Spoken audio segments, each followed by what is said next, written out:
Rocky Top, you'll always be home sweet home to me. Good old Rocky Top, Tennessee. Rocky Top, Tennessee. Hello everybody, it is time now for my college football preview for 2012. Last time we talked about the SEC West.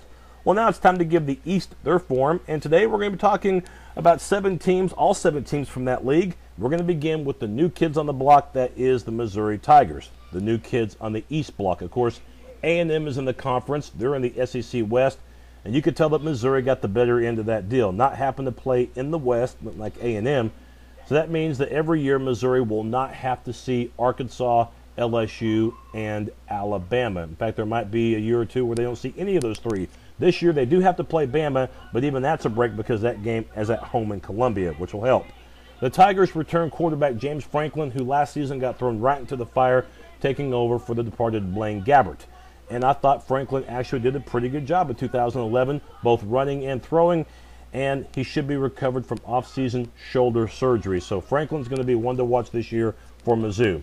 But what sucks for Missouri is the fact that Henry Josie, it doesn't look like will be ready. He was their explosive running back from a year ago, but had a devastating knee injury against Texas, so Josie's going to be missed. Running back Kendall Lawrence now has to pick up the slack. The number 1 receiver last year in high school football was Dorial Green Beckham. I thought Oklahoma had a good shot at him, but instead Beckham picked Gary Pinkel and Mizzou. And I think Beckham's going to play right away. I think he's going to be that good. And some more good news for the Tigers, offensive line, where Elvis Fisher, who had started 40 games in his career last season, didn't play because of a knee injury he suffered during two-a-days. Well, looks like he's back for Missouri. So the offense should be fun to watch in Columbia, Missouri. Defensively, there are a few key players back as well. Defensive lineman Brad Madison, linebacker Andrew Wilson, and quarterback E.J. Gaines returns. But last season, Missouri gave up a lot of points in their big games. This was evident against OU, OSU, as well as Baylor, as all 3 of those teams put up a lot of points and definitely did it through throwing the ball. So for Missouri, they got to shore up that area. It'll help Missouri a little bit, though, that the SEC East is not a pass-happy division like the Big 12 League was, pretty much as long as the Big 12 has been the Big 12. So Missouri should benefit from that, but still the defense has to do their part because I think the offense will in this league.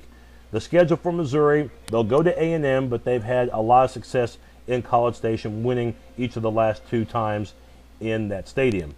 Missouri has to host Alabama, so I foresee that being a loss, and probably the game at South Carolina as well. Plus the game at Tennessee is not going to be a gimme. But they'll get Georgia at home in mid-September, and that could very well be a victory because of the fact that Georgia will be without Bakari Rambo for the first 4 games, and that includes that Missouri game, so Missouri could take advantage of Georgia's absence of that key All-American player. I foresee Missouri having a 5-3, maybe a 6-2 type season, but falling just shy of making it to the title game. The Tennessee Volunteers, remember when they were really good? Remember when they were a BCS contender? Well, lately they've been mediocre, and last year might have been even worse than mediocre because they went 5-7 and did not even qualify for a bowl game. So no question, this is a pressure-cooking year for Derek Dooley in Knoxville, Tennessee. And things will improve if they can improve upon that 90-yard rushing per game average. Ouch. Hard to beat teams when you're rushing less than 100 yards a game. So if that area improves, look for Tyler Bray at quarterback to be even better for Tennessee because defenses will not have to worry about the run and pass. And plus, Bray will have a lot of quality receivers back. But the offensive line has to get better. Last year, they were too inconsistent. A.J. Johnson returns at linebacker for the Vols as Tennessee returns a lot of defensive players. So I would expect Tennessee to be better this year. Probably a 7, maybe an 8-win team overall. Maybe around 4-4 in league play. Tennessee does not play Arkansas and LSU like they had to last year, but you still play Bama like you do every year, so that's a loss right there.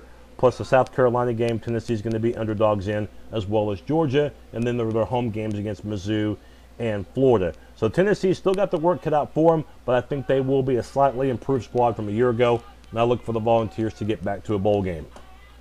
The Florida Gators last season, you could say it was a struggle, but you really can't blame it that much on the defense. They actually did their part. In fact, they probably did more than their part. It's hard to win games, though, when your defense is on the field too much of the time because your offense can't get much going. the Gators will have a lot of players back on the defensive side, including in veteran secondary and defensive end Sharif Floyd. The offense, though, is where all eyes are going to be on as new offensive coordinator Brent Pease takes over for the old one. That's Charlie Weiss, who's now the head coach at Kansas. Florida is very curious as far as who the starting QB is going to be. A lot of people think it'll be Jeff Driscoll, but Jacoby Brissett could actually be a guy that gets the #1 spot. Whoever's quarterback, though, will at least have Quentin Dunbar to throw to, a terrific wideout. Plus, they should get good pass protection with 4 offensive linemen back. So for Will Muschamp's squad, I think the Gators will be an improved season. I don't know if it's necessarily going to reflect in the win-loss total because the schedule features games at Texas A&M very early in the year. In fact, it's A&M's SEC opener, so you know A&M will be extremely jacked up for that one. Plus, you have to play LSU. That's going to be a loss. LSU is going to be so good in the SEC, it's not even going to be funny. Plus, you got to play Georgia at the cocktail party. South Carolina, a team that you have struggled against in recent years. The game at Tennessee will not be a pushover either. Plus, you play Missouri. So for Florida, it's a tough schedule. And by the way, the Gators close their season at Florida State, a top 10 squad. So the Gators overall, schedule-wise, it is brutal. Maybe an 8-win season. I think that's pretty good considering the amount of difficulty that schedule is going to present. Florida will be improved, but it may not necessarily reflect in the record. The Kentucky Wildcats have been a powerhouse for years, and again they won the national championship in men's basketball. When it comes to football quality, not quite on the same level. In fact, not even close. They'd gone to some minor bowl games in recent years, but last season they took a step back by finishing 5-7 and out of bowl contention. And even though LaRon King returns at wide receiver and offensive lineman Larry Wolfold could be all SEC, for Kentucky it's going to take more than just 2 players for that O to get going. Last year they had virtually no passing game at all, and the forecast this year could call for extremely cloudy and bumpy conditions with a big chance of storms, which could very well derail Kentucky all the way down to the SEC East, which is where I think they're going to finish. Well, but what about their defense, you say? Well, the Wildcats D, almost 60% of their tackle production is gone. The defensive linemen do return for the Wildcats, but they have to replace all the linebackers as far as the starters and both corners. So for Kentucky, yeah, it's going to be a long season. The Vanderbilt Commodores last year I thought were going to be in for a long year. They've been one of the worst teams in college football recently, but last year James Franklin made a liar out of me and so many other of the critics. Last season, Vanderbilt actually was one of the more improved teams in college football, so improved that they actually qualified for a bowl game. That's right, Vanderbilt did, and the biggest reason was because of their offense getting better as the year went along, especially up front, where some linemen returned, including Wesley Johnson up front. Jordan Rogers is back at quarterback, along with 1,000-yard rusher Zach Stacy, so Vanderbilt's offense should again get the job done. But can their defense? Well, that's going to be a chore for Vandy, as they lost 2 NFL players from that defense. I do think Vandy will score a lot of points, but I do think they're going to give up a lot as well. For Vanderbilt, I think they're going to be borderline toward getting to another minor bowl game. I'd say 6-6 overall, and probably somewhere around 4th or 5th in the SEC East. And that leads me to South Carolina and Georgia, the 2 teams who, in my opinion, I think are going to duke it out for the Eastern Championship. We'll begin with Georgia, who returns Aaron Murray at quarterback. He is a veteran with a capital V, should have a nice season. But what really hurts him is the fact that the ground game could be taking a step back. That's because Isaiah Correll, their all-everything running back, ended up getting kicked off the team by Mark Richt. Coach Richt had no other choice. The guy was a troublemaker, had a couple of felonies, could not keep out of trouble, so Correll's gone. He's now at Alabama State. The Bulldogs will also have to replace 3 offensive linemen. So in the beginning, don't be surprised if Georgia's offense struggles a little bit to find chemistry. But their defense should be just fine in Athens. Almost all of their defensive players are back, including offensive lineman Jarvis Jones, who last season had 13 sacks. Last season, the Bulldogs were 5th in the country in total defense, and Bakari Rambo from his safety spot was a big reason why. He's an All-American type. But the Bulldogs could suffer a little bit in September because Rambo, it looks like, will not play each of the first 4 games. If that holds up, and Rambo's not going to be playing because of drug issues during the offseason, then that could spell a loss in Columbia against Missouri. The Tigers love to throw, so that could spell trouble for the Bulldogs and could be one of those games that cost them a shot at winning the division. It'll still be a good year for Georgia, and for the second straight year, there's no LSU, Bama, or Arkansas on the slate. But still, you got to play at Missouri. The Florida game's a rivalry game. Anything can happen. Plus, the Bulldogs have to play at South Carolina. So there is still a shot at losing 2 or 3 conference games and finishing just out of the top of the division.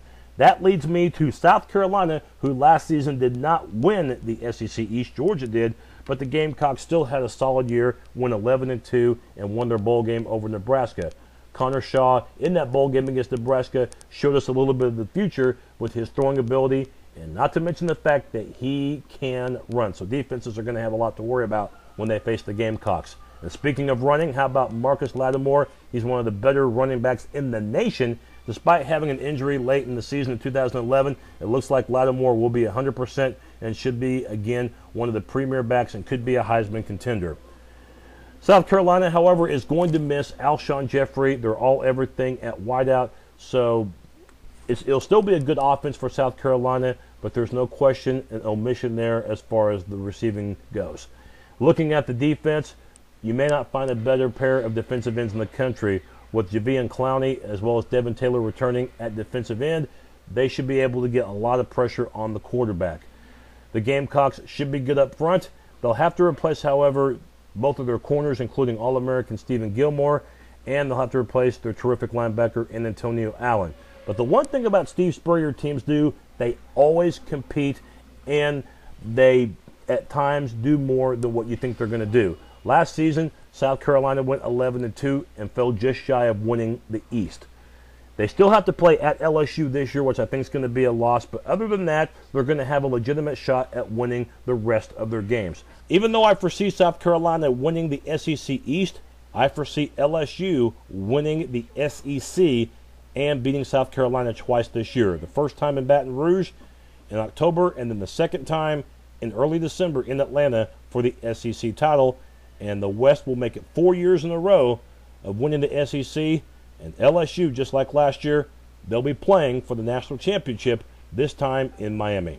So that's my look at the SEC East and the SEC in general. My next preview, we'll head west to the Pac-12 and talk about the North Division and the 3-time defending conference champions, the Oregon Ducks. So long for now.